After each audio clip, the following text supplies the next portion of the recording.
여러분들도 잘 아시는 이집트의 대피라미드나 메소아메리칸 고대 유적 건물들은 학자들에 의해 그 기간이 이미 수천 년이 넘었으며 6천년까지 보는 분석가들도 있습니다.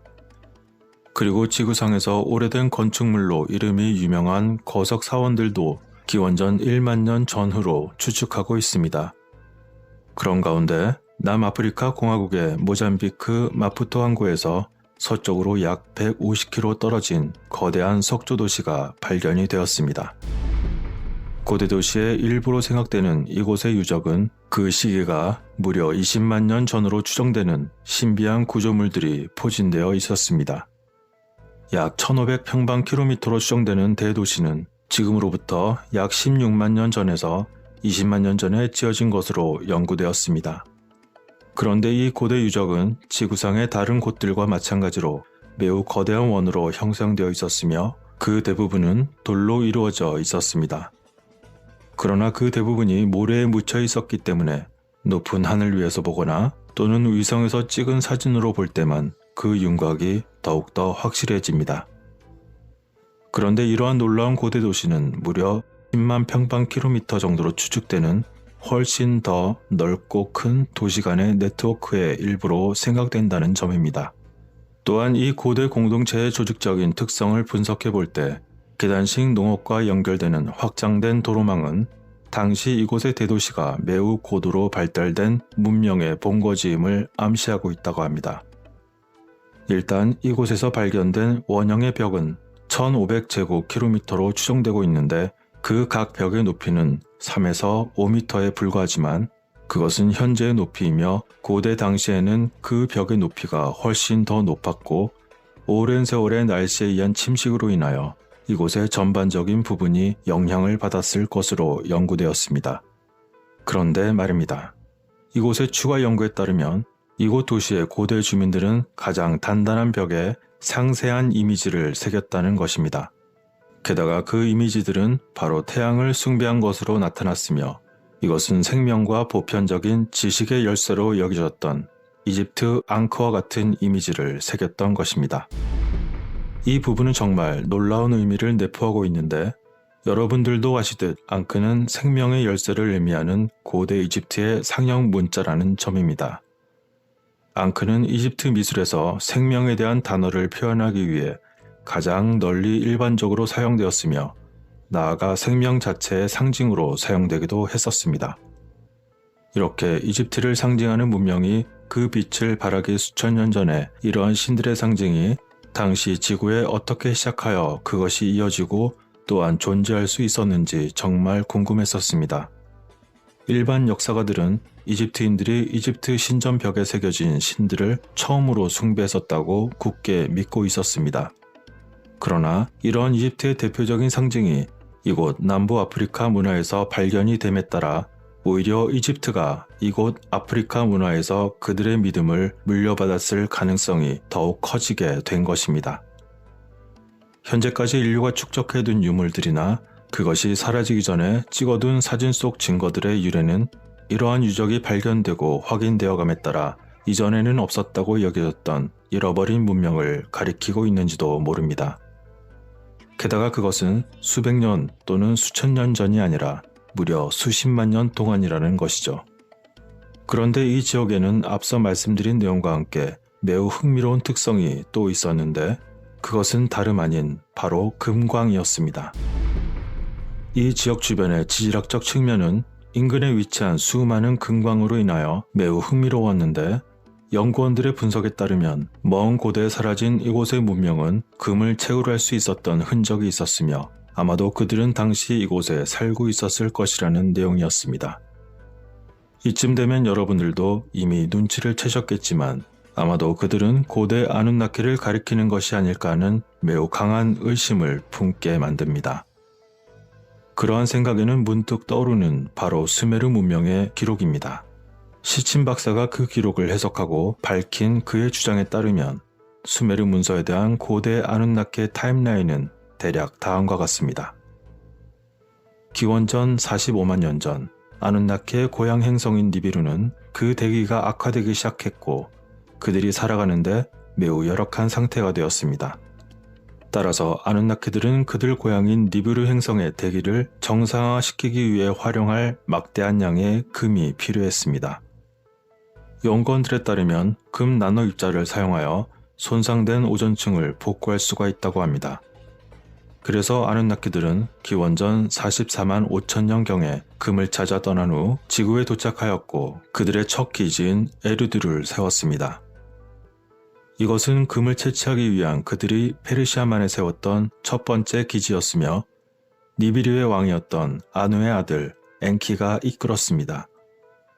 그리고 기원전 41만 6천년경에 이르자 점차 금 생산량이 감소하기 시작하였고 그 후 니비르의 왕이었던 아누가 지구에 도착했으며 그와 함께 그의 다른 아들인 엘릴도 도착하게 됩니다.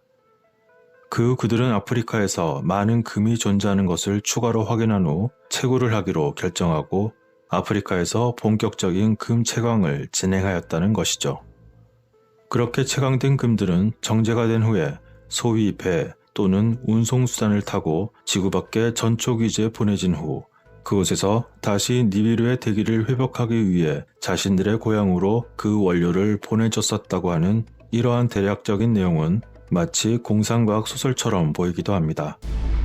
이렇게 의구심을 자아내게 하는 연관성 있는 이야기와 함께 이곳 남아프리카에서 발견된 놀라운 이러한 유적은 대부분 돌로 이루어져 있으며 그 대부분은 모래에 묻혀 있었기 때문에 일부가 기후변화에 노출됨에 따라 모래가 제거되었고 그 결과로서 기초가 드러나게 되었습니다.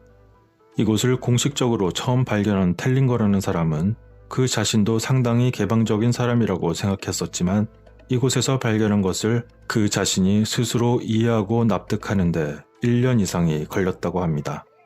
그 이유는 우리가 남아프리카에서 온 것은 아무 의미도 없으며 강력한 문명은 모두 수메리아나 이집트 그리고 기타 지역에서 나타났다고 배워왔기 때문이었다고 그는 말하기도 했습니다. 그리고 그 후 그는 자신이 발견한 이곳이 아마도 현재까지 실제로 지구상에서 인간이 지은 것 중에서도 가장 오래된 건축물이라는 것을 깨달았다고 말했습니다. 그렇게 이곳을 처음 의미 있게 발견한 사람은 이것을 계기로 나중에 아프리카 신들의 사원이라는 책을 저술하기도 했습니다. 그런데 여기서 또 하나의 매우 흥미로운 점이 있습니다. 그것은 바로 이곳 지역 주민들이 이곳을 수도 없이 많이 지나치면서도 이 유적에 대한 원으로 만들어진 돌 벽들의 기원이나 나이에 대해서 그 어느 누구도 궁금해하지 않았다는 것입니다. 그러나 그것을 생각해 본다면 뭐라고 할 수도 없는 이유는 아마도 하루하루 먹고 살기에도 벅찬 사람들이 이런 유적에 관심을 둘 여유조차 없다는 것은 어쩌면 당연한 일일지도 모릅니다.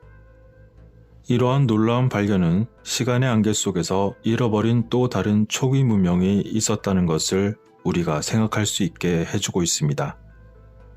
이 고대 아프리카 대도시가 지구상에서 인간이 지은 가장 오래된 건축물이었고 실제로 알고 보니 수메리인과 이집트인이 이 선진 문명으로부터 그 지식을 물려받았다고 생각할 수도 있는 이러한 발견들은 향후 역사에 어떠한 영향을 미치게 될까요? 이집트 문명과 같은 매우 대표적이고 널리 알려진 이야기들이 출현하기 이미 오래전에 그것도 한참 오래전에 어떻게 이집트 신의 상징들 중 일부였던 앙크의 이미지 같은 것이 이곳에 있을 수 있었을까요?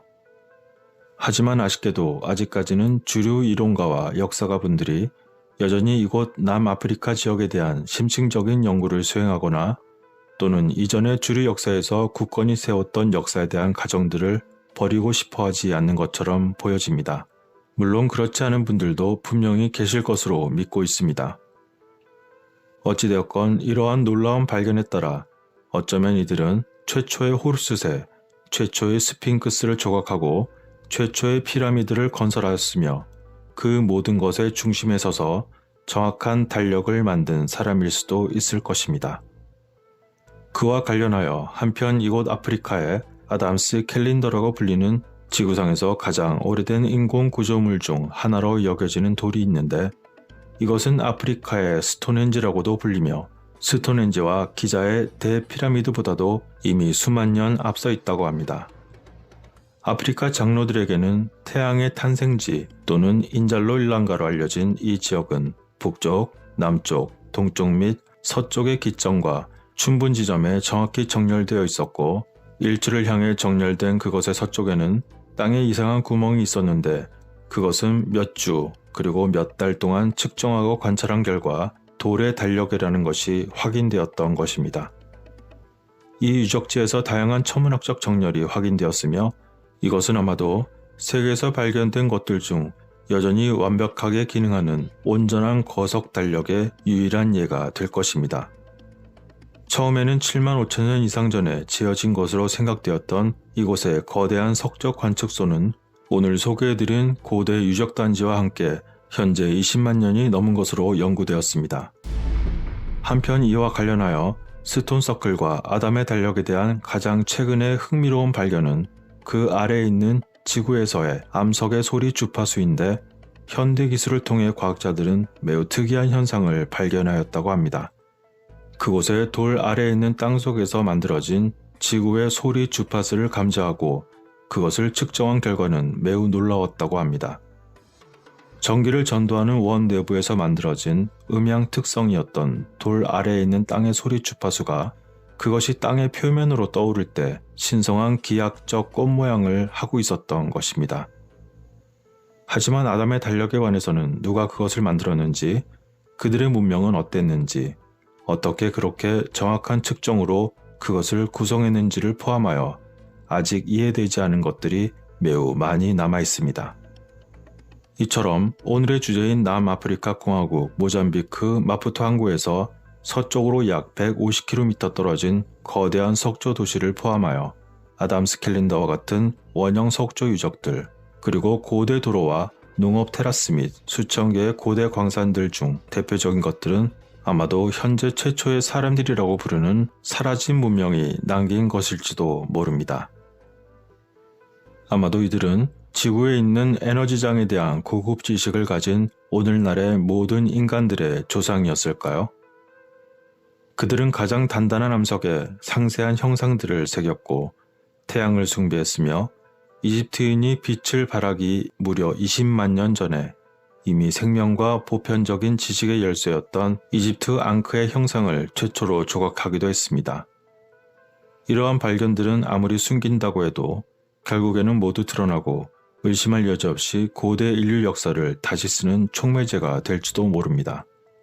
이러한 발견은 너무나 충격적이어서 우리가 이미 경험한 것처럼 주류 역사 및 고고학에서 쉽게 소화하지 못할 뿐만 아니라 우리가 인류 역사를 보는 방식에 있어서 완전한 패러다임 전환이 필요할지도 모르는 것이죠.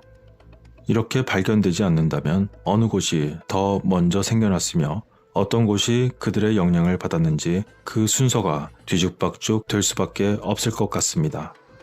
이렇게 계속해서 발견되는 고대 문화들의 흔적들은 답보다 더 많은 질문들을 제기하곤 하지만 우리는 이러한 놀라운 고대 도시가 미래에 더 많은 연구자들을 끌어들이고 언젠가는 이 잃어버린 문명과 일반적으로는 인류의 역사에 알려지지 않은 측면에 대해서 더 많은 사실이 밝혀지기를 희망하고 있습니다.